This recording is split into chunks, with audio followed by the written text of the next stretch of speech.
All right, the first thing that we're going to do is weigh the BETAFPV 65s over the other two E11 based quads that I have. So let's start off with the BETAFPV. We are at 25.82 grams. Now we're going to do the E11 based stock motors with an Inductrix FPV FC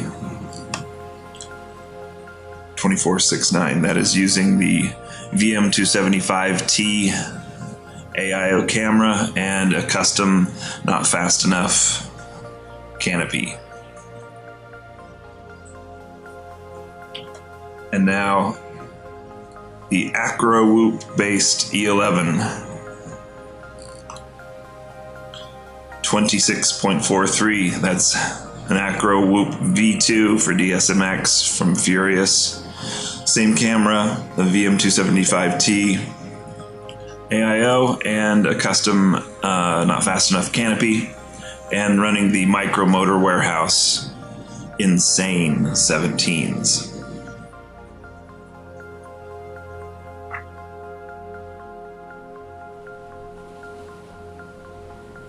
All right, let's do a quick overview of the BETAFPV 65s. The first thing that I noticed is BETAFPV says that right now they're using an E11 frame, but it is more of that clear material that we saw in the E10S. Here is a white E11 frame, and you can see that it's the clearer material. We'll see how that is for durability. These guys, the white ones I've found, have been a lot more fragile. Like this one, the props have actually cut through to the back of the frame, a lot more flexible. I like the black ones over the white ones. Let's go around to the back here. You have a USB port on the back. I think on the FR Sky ones, they're using the shorter board, but this is the longer board to put your hookup to Betaflight. They have the power whoop connector already installed. And what I like about this one is that it has the plastic all the way down to protect the pins. What I usually have to do on mine is, after a while, the wires will pull out and my pins will get too short, and I'll get super short flight times. So I either end up hot gluing them a little bit in the back, or using some heat shrink or electrical tape to kind of keep it all tight in there. So I'm hoping that having this kind of connection will keep that really solid in there. They have already cut out the battery tray. You can see right there, they've cut it out on both sides so that you can fit your piece of foam in there to fit your gumstick style batteries. It looks like the 17.5 motors are using the shorter wires. On the Micro Motor Warehouse one, they're a little longer, so I've had to kind of tuck them up, do the twist method to get them up under the FC for a nice and tidy build. The camera, this is their DSMX all-in-one version, and the camera is sitting at, I measured it, it's about a 20-degree tilt, and I use FPV angle mix in Betaflight, so 20 degrees is what it is by default, it looks like. And you can take off the canopy, and there's little pins here that you can actually bend this back even more if you want to increase or decrease that angle.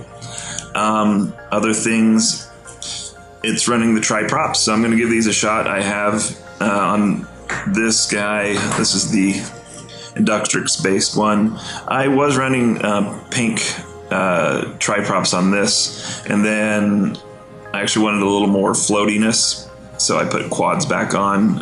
It goes a little slower, which is fine for the Inductrix FPV FC, but for my acro stuff, I know I don't use the tri-props anymore at all. I need the extra punch, so I've gone to the E-Sheen quad props.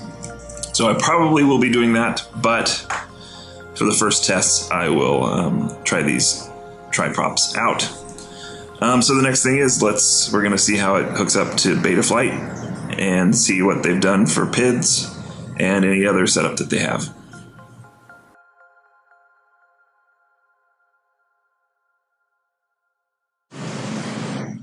Let's see what they have set up in Betaflight.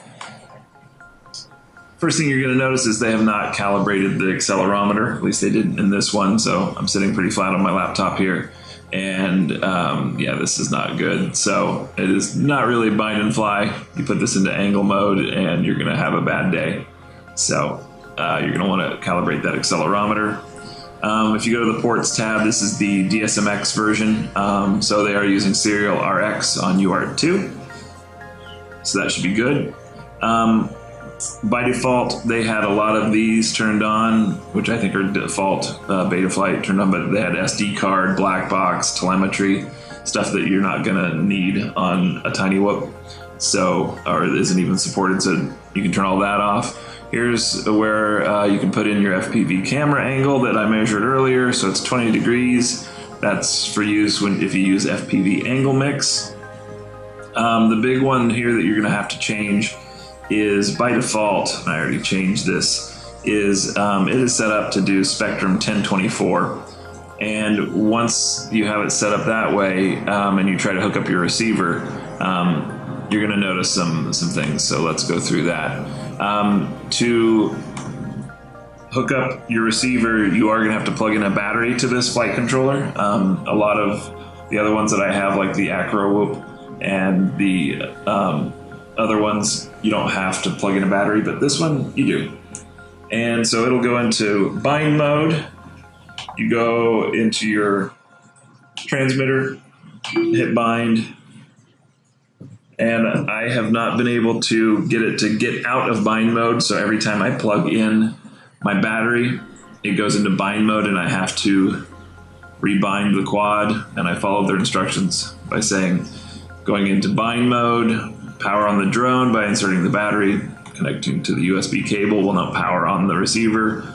The LED on the receiver should stop blinking. It does that every single time. Unplug the battery, plug it back in, does the same thing. So I've not figured out how to get it to not do binding every single time I plug in a battery.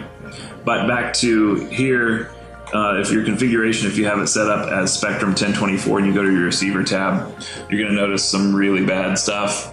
So nothing's mapped. It's all backwards. I've changed channel map and all of that, and it didn't work. So this is using the deviated Devo 10. So the simple solution is to put this into Spectrum 2048, which is better anyway. And once it hooks up, you go to your receiver tab. Everything's really good. Works just perfectly. It was very easy to set up, standard, and you're rocking and rolling. So going to the modes, they didn't have any of this set up. It was arm and angle mode. So I set up air mode on my aux1 channel. I like to run them both at the same time.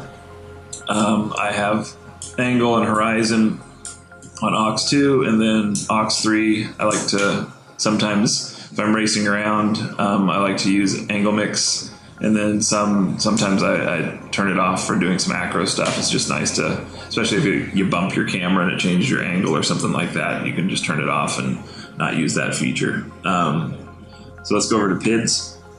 These are my PIDs. When I loaded it up, all the PIDs are very stock Betaflight, which is not going to be good for your tiny whoop settings. So these are ones that I run on my Acro Whoop from Furious. So I'm going to plug these in and see how they work. I don't know if I'm going to even try the stock ones because it's not set up for a tiny whoop. Other than that, we're going to try to get it up into the air and see how it flies.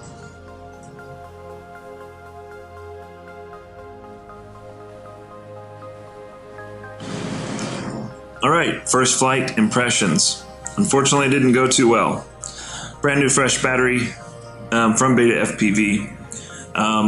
Within about 5 to 10 seconds, I noticed a severe loss in power and brought it back in, and this back left counterclockwise motor was too hot to even touch. And everything else, the other motors were fine, very cool as normal, but yeah, this one motor was insanely hot. And when I blew on the props, these all spun freely and for a while, but you blow on this one and it does not move very much at all. So I will have to contact BETAFPV and see if I can get a replacement motor. So there ends the testing. Not even going to put on the quad props at this point to see if they fly better. At first I thought it was actually the battery that came with it, as I had the problem before with one of their batteries they shipped to me was dead on arrival. But they did a good job. They sent me, actually sent me on this order, they sent me a replacement battery for free, so that was nice of them.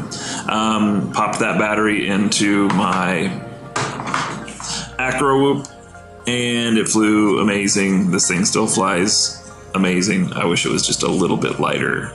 But back to the BETAFPV. So we're dead on arrival for right now. I'm going to contact them and see what we can do about maybe getting a new motor. But yeah, kind of disappointing at this point.